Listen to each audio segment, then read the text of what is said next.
Silver or gold, please? Silver. Okay. We'll send you pictures from our new arrivals. We'll send you now. It's okay. Thank you very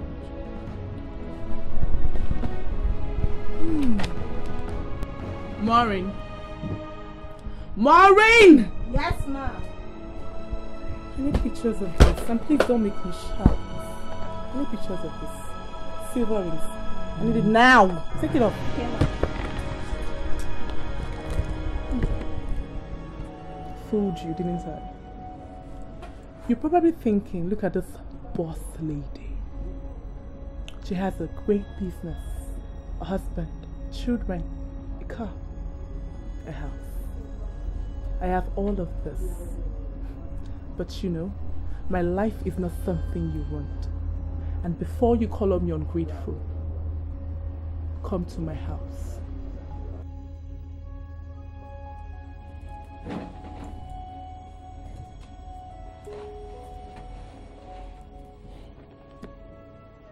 Shocked. Don't be. It gets worse. And to answer your question, yes, my husband is responsible. You notice how the bruises are in places where people don't see. He's very strategic about that.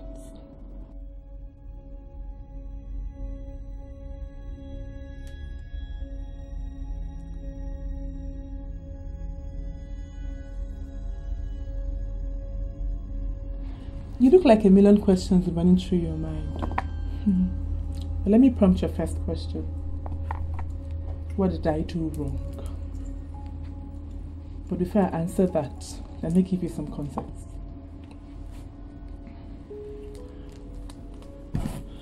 I knew my husband was very, what's the word?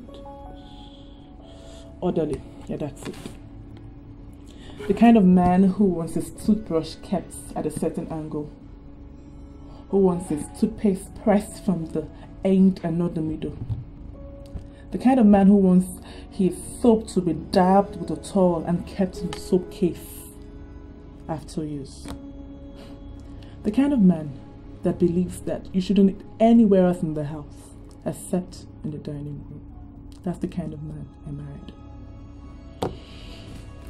We've been dating for a year plus, and he saw me eating chicken in the sitting room. He got mad. He shouted at me, and I got mad and I shouted back. That was the big mistake. You know how they say you see stars when you're slapped way hard? That's all I could see. And at that point, I knew that we were over. I knew I was going to go and never come back. But you know, man, he came begging, crying, crawling, kneeling, and begging as if his life depended on me coming back to him. I don't know if I forgave him because I still cared about him or because his begging was becoming too irritating. But to cut a long story short, we got back together. And he made sure that it didn't hit me again. At least for that period. He would snap because I was too nice to the neighbors or because I didn't strictly follow the food timetable that I prepared for our weekly meals. He would snap because I pressed the toothpaste from the middle. In his sight, I could see that it was a ticking bomb. But at least, I tried to do what he wanted me to do at all times. Until one evening, when I served him cranberry juice instead of the orange juice that was on our timetable, and he lost his cool.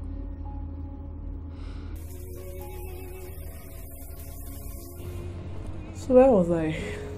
The cranberry juice. When he lost his cool, he came after me, beating and slapping, punched me really hard.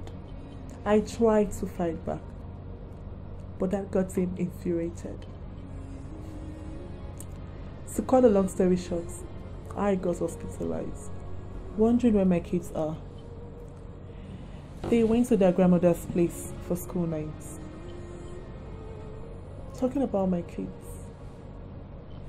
So one day I was tired of being a punching bag. I picked my kids and I made plans to run away out of the country. My mistake was that I called my best friend and I told her everything. She called my husband and told him everything. He met us at the airport and told the customs that he didn't sign the consent form. You know, in Nigerian law, the mother of the said child cannot travel except the father approved. I knew all that, so I forged the signature. That was supposed to work perfectly if my friend had not called him. So he made sure that I couldn't spend time with my kids except he was there. Each time I had to talk to my children, it had to be in the same room with me. And he said that the children had to be in their grandmother's place for school nights. Yeah, I know you must be wondering what he did to me after my failed attempts to escape. He beat me real bad. He kicked my ribs real bad. I got into a coma for 3 days. Just to wake up and find out that I wasn't even hospitalized. I don't know why I didn't die. My life should have just ended. But I guess the thoughts of my kids kept me alive. So my husband gave me an ultimatum. He said, if you ever try to leave me again, I'll kill our kids. He said, you thought I was going to say I'll kill you. No, wifey dearest. I'll kill our children. Because I know you love them more than me. I know you love them more than yourself. And that is my leverage over you. That is your weakness. I will strangle them until their skin turned pale from lack of oxygen.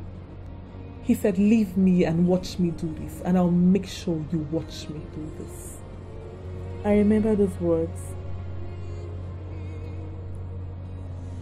I remember the fear that overtook me from those words. I knew my husband was a monster. I knew he was capable of doing those things. I knew he was capable of killing his own children. So I stayed and I didn't try anymore to leave. I hate my husband. And if I could, I would kill him. But he's not the only one that I hate. I hate my mother.